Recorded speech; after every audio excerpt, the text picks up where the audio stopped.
వీక్షించేటువంటి ప్రేక్షకులకి ఈ యొక్క పరాభవనామ సంవత్సరంలో కర్కాటక రాశిలో జన్మించినటువంటి వారికి ఏ విధంగా ఉండబోతుందో తెలుసుకునే ప్రయత్నం చేద్దాం.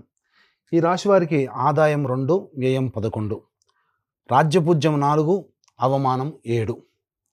కాబట్టి ఈ కర్కాటక రాశి వారు వీటిని బట్టి ఎక్కువగా శ్రమ పడితే తప్ప ఫలితాలు పొందలేనటువంటి పరిస్థితి అనేటువంటి విషయాన్ని గమనించాలి.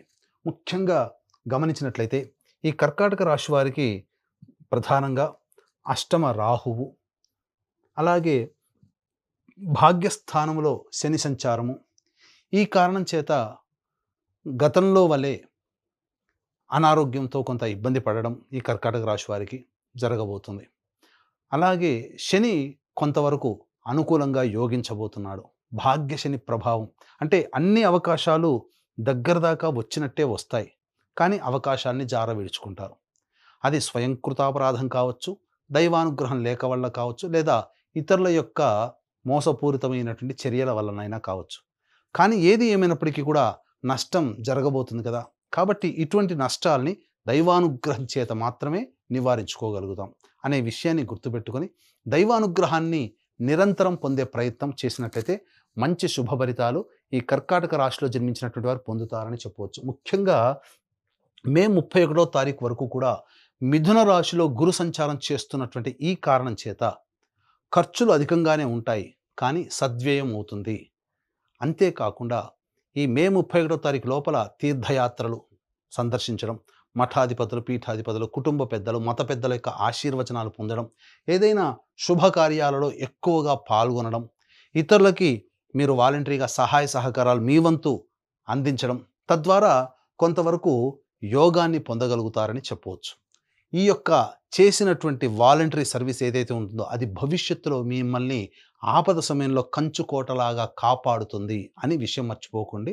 ఇక జన్మరాశిలోనే మీకు జూన్ 1వ తారీఖు నుంచి అక్టోబర్ 30వ తారీఖు వరకు కూడా జన్మరాశిలో గురు సంచారం చేస్తుండడం, ఈ కారణం చేత ఒక రకంగా చెప్పాలి అనంటే ఈ జన్మరాశిలోనే సంచారం చేస్తున్నటువంటి కారణం చేత పాండవులు రాజ్యభ్రష్టత్వం పొందడం జరిగింది. కాబట్టి దీన్ని మనం నెగిటివ్లో పాజిటివ్గా వెతుక్కోవడము అంటే వాళ్ళకి విదేశీయానం అడవుల బాట పడ్డారు, అంటే ఉన్న ప్రాంతం నుంచి వేరే ప్రాంతానికి వెళ్ళారు, అక్కడ కష్టాలు పడ్డారు. దీన్ని మనం పాజిటివ్గా ఎలా తీసుకోవాలి? విదేశీయానము, విదేశీ విద్య, దూర ప్రాంతానికి వెళ్ళాలనే కోరిక, అక్కడ స్థిరపడాలి విదేశాల్లో అనే కోరిక ఎవరికైతే ఉంటుందో అటువంటి కోరికని మీరు సంచారం జూన్ 1వ తారీఖు నుంచి అక్టోబర్ 30వ తారీఖు వరకు జన్మరాశిలో సంచారం చేస్తున్నటువంటి గురు ప్రభావం కలుగుతుంది. కానీ కష్టాలు ఎదుర్కోక తప్పదు. కాబట్టి కష్టాలు అనేటువంటివి అక్కడ దూర ప్రాంతంకి వెళ్ళినా అక్కడ తప్పవు, కష్టాలు పడక తప్పదు. దానికి మనస్సుని నిశ్చయం చేసుకొని ముందడుగు వేయండి. వీసా రావాలనుకునే వాళ్ళకి ఈ సమయం అనుకూలంగా ఉండబోతుంది, వీసా లభిస్తుంది. లేదా విదేశీయానానికి వెళ్ళాలనుకునే వాళ్ళకి జూన్ 1 నుంచి అక్టోబర్ 30 వరకు అక్కడ మీకు శాంక్షన్ అయిపోతాయి. అన్ని విధాలుగా మీకు అనుకూలంగా ఉంటుందని చెప్పవచ్చు. ఇక అక్టోబర్ 31వ తారీఖు నుంచి జనవరి 24వ తారీఖు వరకు సింహరాశిలో సంచారం చేస్తున్నటువంటి కారణం చేత కర్కాటక రాశి వారికి అన్ని విధాలుగా అనుకూలమైనటువంటి కాలము నవంబర్, డిసెంబర్, జనవరి 24. ఈ కారణం చాలా అద్భుతం. ఇది యోగమైనటువంటి ఫలితాన్ని ఇస్తుంది. ఈ సమయంలో మిగతా గ్రహాలు ఎట్లా ఉన్నప్పటికీ కూడా గురువు అనుగ్రహం ఉండడం వలన మీరు ఆర్థికంగా ఉన్నతమైనటువంటి స్థానంలో నిలబడగలుగుతారు. చేసే వృత్తి, ఉద్యోగ, వ్యాపారాల్లో మీకు ప్రమోషన్స్ లభించడం కానీ, లేదా సంబంధించినటువంటి వ్యాపారంలో అధిక లాభడులు, ఏ పని చేస్తున్నా ఆ పనులలో ధన ప్రవాహం అధికంగా ఉండడం మంచి జరుగుతుందని చెప్పవచ్చు. ఇక మళ్ళీ జనవరి 24 నుంచి వచ్చే సంవత్సరం ఉగాది వరకు కర్కాటక రాశిలోనే వక్రీకరించున్నటువంటి కారణం చేత కష్ట నష్టములు అనేటువంటివి ఎదుర్కోక తప్పదు ఈ సమయంలో. కాబట్టి జాగ్రత్తలు పాటించండి, కష్టాలు అనేటువంటివి ఉంటాయి. కానీ నవంబర్, డిసెంబర్, జనవరి 24 ఈ 2 నెలల సంబంధించినటువంటి 26 రోజుల పాటు ఏదైతే ఉంటుందో అది మీ జీవితంలో చక్కటి స్థితిగతిని పొందడానికి అవకాశం కల్పిస్తుంది అని చెప్పవచ్చు. అయితే వీక్షించేటువంటి ప్రేక్షకుల్లో కూడా చాలామందికి ఎన్నో ఆశలు, ఆశయాలు, కోరికలు ఉంటాయి. ఈ సంవత్సరమైనా, గత సంవత్సరం కంటే కూడా ఈ సంవత్సరమైనా కానీ ఆనందదాయకంగా మనకు ఉంటుందా లేదా, కోల్పోయినటువంటి దాన్ని మళ్ళీ ఈ సంవత్సరంలో మనం తిరిగి పొందగలుగుతామా అని ప్రతి మనిషికి ఒక ఆశావహ దృక్పథంతో ముందడుగు వేస్తారు. ఇవన్నీ మనం అనుకున్నవన్నీ సక్సెస్ఫుల్గా జరగాలనంటే నవగ్రహాల యొక్క అనుగ్రహం సంపూర్ణంగా కావాలి.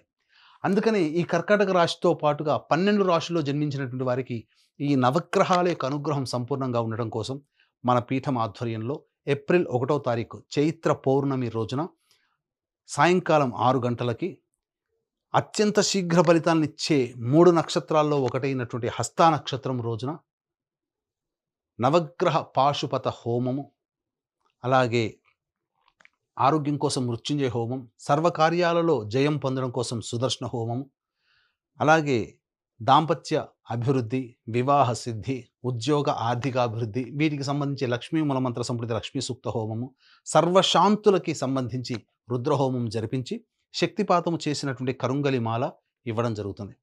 కాబట్టి ఈ సర్వదోష నివారణ పూజల హోమాల్లో ఆసక్తి కలిగినటువంటి వాళ్ళు ఏప్రిల్ 1వ తారీఖు మధ్యాహ్నం 3 గంటల లోపల స్క్రీన్పై కనిపిస్తున్నటువంటి నెంబర్కి కాంటాక్ట్ చేసి నమోదు చేసుకోవచ్చు. ఇక తదుపరి భాగమైనటువంటి ఈ యొక్క సంబంధించినటువంటి కర్కాటక రాశిలో జన్మించినటువంటి వారికి ఏ ఏ సమయంలో నిరుద్యోగస్తులకి ఉద్యోగం లభిస్తుంది, ఉద్యోగస్తులకి ప్రమోషన్స్ లభిస్తాయి, లేదా వేరే సంస్థల్లో ప్రయత్నం చేస్తే మంచి జరుగుతుందనే విషయాన్ని తెలుసుకుందాం.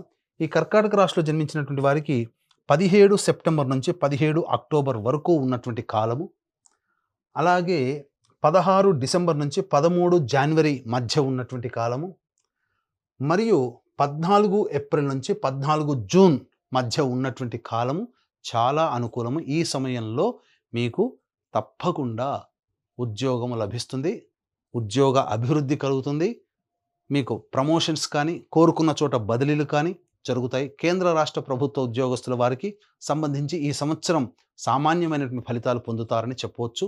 ఇక ప్రధానంగా గమనించుకున్నట్లయితే ఈ సంబంధించినటువంటి ఈ యొక్క కుజగ్రహ సంచార ప్రభావం కర్కాటక రాశి వారికి ఏ విధంగా ఉండబోతుంది, 2 ఏప్రిల్ నుంచి 10 మే వరకు ఉన్నటువంటి కాలం ఏదైతే ఉంటుందో ఇది ప్రధానంగా ఆస్తి వ్యవహారాలకు సంబంధించి, గతంలో తాలూకు చేసినటువంటి పనులకి సంబంధించినటువంటి చర్చలకి, వీటన్నిటికీ కూడాను సమయం అనేటువంటిది ఉంటుంది. ఈ సమయంలోనే ఆస్తికి సంబంధించినటువంటి, న్యాయకు సంబంధించినటువంటి వివాదాలకు సంబంధించి, అలాగే విదేశీయానం, విదేశీ ఉద్యోగము వెళ్ళాలనే ఆలోచనకి శ్రీకారం ఈ సమయంలో చుట్టబోతుందని చెప్పవచ్చు. ఇక 11 మే నుంచి 19 జూన్ మధ్య ఉన్నటువంటి కాలం ఏదైతే ఉంటుందో ఈ సమయంలో ప్రధానంగా మీలో ఆత్మవిశ్వాసం పెరుగుతుంది. కాకపోతే ఎదుటి వాళ్ళని తక్కువగా చూడడం అనేటువంటిది ఈ సమయంలో ఉండడం వల్ల మీరు అనుకున్న దానికంటే తక్కువ ఫలితాలు పొందుతారు. కాబట్టి లౌక్యంతో వ్యవహరించి అందరితో కలుపుకొని పోయే విధంగా మీరు సంయమనం పాటించినట్లయితే ఈ సమయాన్ని కూడా మీరు అనుకూలంగా మరల్చుకోవచ్చు. ఇక ప్రధానంగా చూసుకున్నట్లయితే 20 జూన్ నుంచి 1 ఆగస్టు వరకు ఉన్నటువంటి సమయం ఏదైతే ఉంటుందో ఈ సమయం ప్రధానంగా అన్ని విధాలుగా కర్కాటక రాశిలో జన్మించినటువంటి వారికి సంపూర్ణమైనటువంటి యోగ కాలముగా చెప్పబడి ఉంది. ఏ ప్రయత్నం చేసినా ప్రయత్నంలో అన్ని విధాలుగా లాభదాయకంగా ఉంటుంది అని చెప్పవచ్చు. 1 ఆగస్టు నుంచి 17 సెప్టెంబర్ మధ్యకాలం ఏదైతే ఉంటుందో ఇది అంత అనుకూలమైనటువంటి సమయం కాదు. వృధా ఖర్చులు పెరుగుతాయి. అన్నిటికంటే మించి ఏ పని చేసినా ఆ పనులలో ఆటంకాలు అనేటువంటివి కలుగుతాయి. ముఖ్యంగా ఉద్యోగ సంబంధముగా దూర ప్రాంతానికి వెళ్ళాల్సినటువంటి పరిస్థితి ఎక్కువగా ఉంటుంది. ప్రయత్నాల్లో ఆటంకాలు ఎదురవుతాయి. 18 సెప్టెంబర్ నుంచి 11 నవంబర్ మధ్యకాలం ఏదైతే ఉంటుందో ఈ సమయము మీలో ఆత్మవిశ్వాసము తగ్గుతుంది. గృహంలో మార్పులు చేర్పులు చోటు చేసుకుంటాయి. ఆల్రెడీ అద్దె ఇంట్లో ఉన్నటువంటి వాళ్ళు వేరే సమయానికి అనగా వేరే ఇంటికి మారాల్సినటువంటి పరిస్థితి వస్తుంది. గృహంలో మరమ్మతులు అనేటువంటివి చేయిస్తారు. 12 నవంబర్ నుంచి 8 మార్చి మధ్య ఉన్నటువంటి కాలం కర్కాటక రాశి వారికి అత్యంత కీలకమైనటువంటి కాలం. ఈ సమయమే మీరు జాగ్రత్తలు పాటించాల్సినటువంటి పరిస్థితి. ఎందుకనంటే కుజస్తంభన అనేటువంటిది జరిగి ప్రధానంగా నష్టము జరిగేటువంటి అవకాశం ఉంటుంది. కాబట్టి ఈ నష్టం అంటే ఏంటి? ధన పరంగా నష్టం కావచ్చు, కుటుంబ పరంగా నష్టం కావచ్చు, అన్నిటికంటే ప్రధానంగా మీకు సంబంధించి ఆరోగ్యపరంగా కానీ, లేదా ఇంటికి సంబంధించినటువంటి ఆస్తిపాస్తుల వ్యవహారం పరంగాని, చెయ్యని పని నేరానికి మనం చేయని పనికి నేరాన్ని మోపడం, తద్వారా కోర్టుల చుట్టూ తిరగడం లాంటి వ్యవహారాల్లో కానీ, ఇలా కొన్ని నష్టాలనేటివి ఏర్పడబోతున్నాయి. కాబట్టి గృహపరంగా ఏదైనా కొన్ని చిక్కులు, ఇవన్నీ ఈ 12 నవంబర్ నుంచి 8 మార్చి వరకు ఉండబోతాయి. ఈ సమయంలో వీటన్నిటిని అధిగమించి, ఆ సమయాన్ని కూడా మనం పాజిటివ్‌గా మార్చుకోవాలి అనంటే, కొంత దైవానుగ్రహాన్ని పొందే ప్రయత్నం చేయడం, అతిగా ఆవేశపడడం అనేటువంటిది చెయ్యకూడదు. మీకు కోపం వస్తుంది, సంఘటనలు అలా ఉంటాయి, సమస్యలు అలాగే పరిస్థితులు అలా వస్తాయి. కానీ మనం సంయమనం కోల్పోకుండా, ఆవేశపడకుండా ఉన్నట్లయితే ఈ వచ్చే సమస్యలన్నీ ఇలా వచ్చి అలా వెళ్ళిపోతాయి. కాబట్టి సమస్యల్లో చిక్కుకుపోవాలి అని అనుకుంటే ప్రతిదానికి మీరు రియాక్ట్ అవ్వండి. 12 నవంబర్ నుంచి 8 మార్చి వరకు. లేదు ఆ సమస్యల్ని మనకు వద్దు, మనం ఉన్నవే ఎక్కువ ఉన్నాయి అని అనుకుంటే వచ్చేటువంటి సమస్యలకి మీరు ఆన్సర్ ఇవ్వకండి. సంయమనం పాటించండి. ఇది మీరు తెలుసుకోవాల్సింది. ఇదంతా కావాలి అంటే దైవానుగ్రహం తప్పనిసరి. కాబట్టి ఈ యొక్క కర్కాటక రాశిలో జన్మించినటువంటి వారు దైవానుగ్రహాన్ని పొందే ప్రయత్నం చేయండి. ఇక ముఖ్యంగా ఈ రాశిలో జన్మించినటువంటి విద్యార్థులకి పరీక్షలలో మంచి ఉత్తీర్ణత శాతంతో పొందుతారు. కాకపోతే కాంపిటీషన్ ఎగ్జామ్స్‌లో ఉన్నప్పుడు మాత్రం అధిక శ్రమ, అధిక ఒత్తిడి ఉంటుంది. కాబట్టి జాగ్రత్తలు పాటించండి. మీరు జ్ఞాపక శక్తి పెంపొందించుకోవడం కోసం యోగాని మీరు అభ్యాసం మొదలుపెట్టండి. ధ్యానం అనేటువంటిది మొదలుపెట్టండి. అన్ని విధాలుగా మీకు మంచి జరుగుతుంది. ఇక ఈ రాశిలో జన్మించినటువంటి క్రీడాకారులకి రివార్డులు, అవార్డులు గతంలో కంటే కూడా ఎక్కువగానే వస్తాయి. అన్ని విధాలుగా బాగుంటుంది. రాజకీయ రంగంలో ఉన్నటువంటి వాళ్ళకి మాత్రం కొన్ని ఒడిదుడుకులు తప్పవు. అనవసరమైనటువంటి వృధా ఖర్చులు ఎక్కువగా అవుతాయి. ఈ యొక్క పార్టీ పెద్దల యొక్క అభిమానాన్ని చూరగొనడం కోసం వృధా కాలయాపన, అలాగే ఖర్చులు కూడా అధికంగా ఎక్కువగా ఉంటాయని చెప్పవచ్చు. ముఖ్యంగా ఈ రాశిలో జన్మించినటువంటి రైతులు ఎవరైతే ఉంటారో రాబడి సామాన్యమే, దిగుబడి సామాన్యమే. ఆశించిన మేర కంటే ఎక్కువగా లభించదు, సామాన్యంగా ఉంటుంది. కాబట్టి కొత్త పంటల జోలికి వెళ్లకుండా ఉన్న వాటితోనే మీరు చక్కగా కొనసాగించుకునే ప్రయత్నం చేయండి రైతులకి ముఖ్యంగా. ఇక ఏ రంగంలో ఉన్నటువంటి వాళ్ళకైనప్పటికీ కూడా ప్రధానంగా ఈ అక్టోబర్ 31 నుంచి జనవరి 24వ తారీఖు వరకు ఉన్నటువంటి కాలం కర్కాటక రాశి వారికి అత్యంత యోగ్యమైనటువంటి కాలముగా చెప్పబడి ఉంది. ఈ సమయంలో మీరు అన్ని విధాలుగా కొత్త వాటికి మీరు ప్రయత్నం చేస్తే మంచి జరుగుతుంది. ముఖ్యంగా ఈ రాశిలో జన్మించినటువంటి స్త్రీలు ఎవరైతే ఉంటారో ఆ స్త్రీలకి మంచి జరగబోతుంది. గతంలో కంటే మెరుగైనటువంటి జీవితాన్ని మీరు అందిపుచ్చుకుంటారు. వివాహం కాని వాళ్ళకి వివాహం జరుగుతుంది. స్త్రీలు సంతానవంతులవుతారు.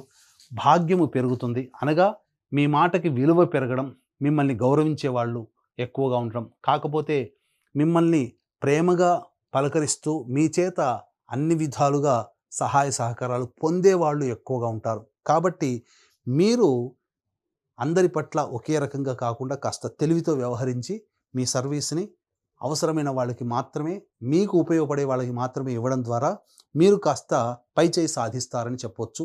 స్థిర చరాస్తుల కొనుగోలు అనేటువంటిది జరుగుతుంది. కాకపోతే గృహంలో ముఖ్యంగా ఈ 12 నవంబర్ నుంచి 8 మార్చి మధ్య కాలంలో గృహంలో అశాంతి చేకూరుతుంది. ఆస్తులు నష్టము, విలువైన ఆభరణాలు, వస్తువులు దొంగలించబడతాయి. కాబట్టి జాగ్రత్తలు పాటించండి. ఇక ఈ రాశిలో జన్మించినటువంటి కళారంగంలో ఉన్నటువంటి వాళ్ళు, అలాగే ఈ printing and electronic media, social media, నాటక రంగము, సినీ రంగంలో ఉన్నటువంటి వాళ్ళు, నటులకి ప్రధానంగా ప్రజాదరణ బాగుంటుంది, అవకాశాలు వస్తాయి. కానీ ఎన్ని అవకాశాలు వచ్చినా మీరు ఆశించినంతటువంటి ధనాన్ని మాత్రం మీరు పోగు చేసుకోలేకపోతారు. కాబట్టి నామమాత్రమైనటువంటి ఫీజుతో మీరు పనిచేయాల్సి వస్తుంది. కానీ మిగతా అన్ని రంగాల్లో ఉన్నటువంటి వాళ్ళకి, అనగా ఈ సినీ రంగంలోనే మిగతా అన్ని రంగాల్లో ఉన్నటువంటి వాళ్ళకి అవకాశాలు రావడం, మీ పేరు ప్రఖ్యాతులు పెరుగుతాయి. ధనం అనేటువంటిది లేకున్నప్పటికీ పేరు ప్రఖ్యాతులు అనేటువంటిది మీకు అది భవిష్యత్ పెట్టుబడిగా భావించి మీరు ముందడుగు వేసే ప్రయత్నం చేసినట్లయితే కళారంగంలో ఉన్నటువంటి వాళ్ళకు కూడా అన్ని విధాలుగా బాగుంటుంది అని చెప్పవచ్చు. అయితే ఈ యొక్క కర్కాటక రాశిలో జన్మించినటువంటి వారికి సమస్యలు అధికంగా ఉంటాయి అని చెప్పడం జరిగింది. కాబట్టి ఈ సమస్యల పరిష్కారం కోసం ప్రతిరోజు గరికతో గణపతికి అష్టోత్తర పూజ చేయడం, హనుమాన్ చాలీసా రోజుకి 8 సార్లు పారాయణించడం. ఈ విధంగా ఒక 21 రోజుల పాటు మీరు నియమం పెట్టుకోండి. ఆ 21 రోజుల్లోనే మీ సమస్య పరిష్కారం అవుతుందని చెప్పవచ్చు. దీంతో పాటుగా నవగ్రహాల యొక్క అనుగ్రహం సంపూర్ణంగా ఉండాలి. తద్వారా మీరు మంచి జరగాలనే సదుద్దేశంతో మన పీఠం ఆధ్వర్యంలో ఈ యొక్క సర్వదోష నివారణ పూజలు, హోమాలు ఏప్రిల్ 1వ తారీఖు రోజున జరపడం, కరుంగలి మాల తద్వారా మీకందరికీ అందించడం, ఇవన్నీ మీకు చేరడం ద్వారా మీ కుటుంబంలో సుఖము, సంతోషము, మీ మాటకి విలువ పెరగడం, అన్ని విధాలుగా యోగదాయకంగా ఉండాలి అని ఆకాంక్షిస్తూ సర్వం శ్రీ ఉమామహేశ్వర పరబ్రహ్మార్పణమస్తు.